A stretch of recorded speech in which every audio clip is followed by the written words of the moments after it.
Good morning everyone.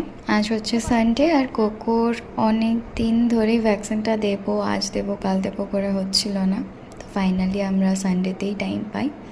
তো doctor কাকু এসে গেছেন আর ভ্যাকসিন দেওয়ার আগে ওর নর্মাল যে চেক আপগুলো হয় সেগুলো করে নিলেন। ওর হাতে একটা ইনফেকশন হয়েছে, সেটার জন্য এই কলারটা ডক্টর ইনস্ট্রাকশন অনুযায়ী আমরা পরিয়ে রাখছি যাতে তাড়াতাড়ি ও রিকভার হয়ে যায়। দিনটা ছিল সানডে আর আগের দিন ছিল আমাদের বাড়িতে একটা অনুষ্ঠান। সো আমরা বাড়িতে অনেক লোক ছিলাম, পরের দিন রান্নাবান্না খাওয়া দাওয়া সব কিছু ছিল। তো সেই কারণে আমরা কমপ্লিট করে উঠতে উঠতে অনেকটা বেলা হচ্ছিল, বাট সেই কারণেই আমরা আর কি ডেকে নিলাম ওনাকে।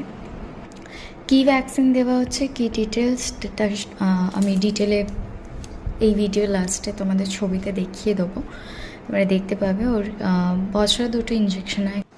ডাক্তার কাকু সেটারই প্রিপেয়ার করছিল। এই র্যাবিসটা অলরেডি দেওয়া হয়ে গেছে আর এই 2টো বাকি ছিল, তো এইটা আজকে কমপ্লিট করে নিলাম। এরপরে কোকো আগে থাকতো না এত শান্তভাবে, কিন্তু এখন অনেক শান্তভাবে থাকতে পারে।